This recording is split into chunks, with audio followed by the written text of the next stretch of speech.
আসসালামু আলাইকুম প্রিয় শিক্ষার্থী বন্ধুরা, কেমন আছো সবাই? আজকে আমি তোমাদের পঞ্চম শ্রেণীর ইংরেজি বইয়ের ইউনিট 3 বি কোয়াইট প্লিজ এই ইউনিটের 2.1 এবং 2.2 নিয়ে আলোচনা। তো চলো সবাই আলোচনায় চলে যাই। তার আগে ছোট্ট একটি রিকোয়েস্ট, সেটি হচ্ছে আমার চ্যানেলটি অবশ্যই লাইক, কমেন্ট এবং শেয়ার করতে ভুলবে না বন্ধুরা। তো চলো আর দেরি নয়। তো বন্ধুরা, তোমরা দেখতে পাচ্ছ আমি চলে আসছি পেজ নাম্বার 13 তোমাদের ইংরেজি বইয়ের 2.1 নাম্বার লেসনে। তো চলো আলোচনা করি। Each of the words in the following table has its opposite word। বলা হচ্ছে কি, দেখো এখানে each মানে প্রত্যেক, ওয়ার্ড মানে তো শব্দ জানো, ফলোইং মানে নিচে, টেবিল মানে হলো টেবিল, যে এখানে যে টেবিল করা আছে, চার্ট করা আছে, এটাকে বলা হচ্ছে has its opposite meaning word. Opposite মানে হলো বিপরীত, ওয়ার্ড মানে শব্দ। তাহলে কি বলা হচ্ছে, নিচের টেবিলে দেওয়া যে শব্দগুলো রয়েছে সেগুলোর প্রত্যেকটিরই বিপরীত শব্দ রয়েছে। Find the word and the opposite in the pairs.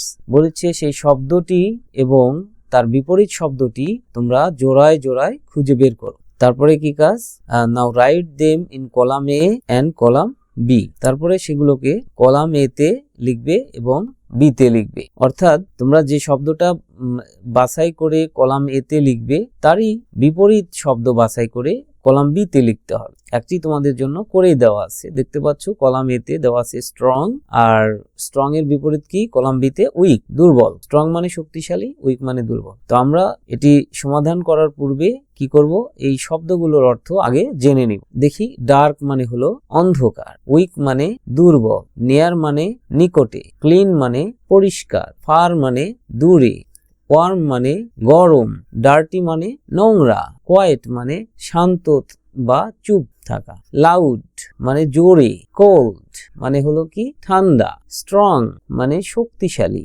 Light মানে আলো, এখানে লাইট মানে আলো। তো দেখি আমরা এখন এটা পূরণ করি। তো দেখি এই কলামে কি করা আছে, স্ট্রং, স্ট্রং দেয়া আছে, স্ট্রং এর বিপরীত কি, উইক। তোমরা দেখতে পাচ্ছ এই কলামে লেখা আছে উইক। তো আমরা এখান থেকে খুঁজে বের করব।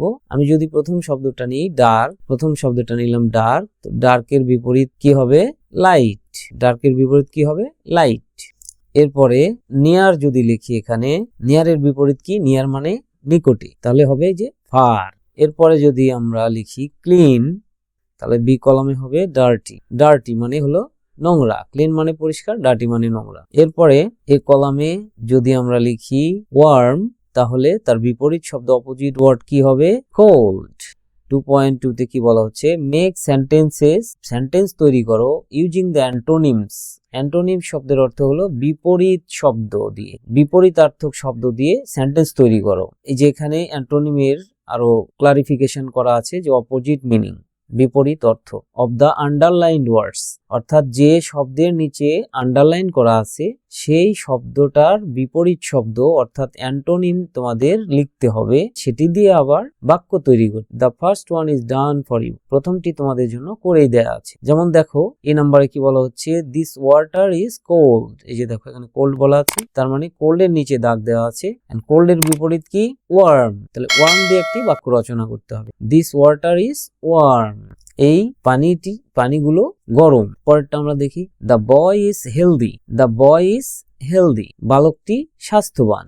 হেলদির নিচে দাগ আছে, এখানে কি হতে পারে, এই বাক্যের বিপরীত বাক্য। দেখো এখানে বলা হচ্ছে দ্য বয় ইজ হেলদি, এখানে বলা হচ্ছে the boy is unhealthy. Unhealthy মানে স্বাস্থ্যহীন, আর হেলদি মানে স্বাস্থ্যবান। পরেরটা দেখি, স্টপ রাইটিং প্লিজ, দয়া করে লেখা বন্ধ করো। এখানে দাগ দেয়া আছে স্টপ এর নিচে, তাহলে এখানে কি হবে, স্টার্ট রাইটিং প্লিজ।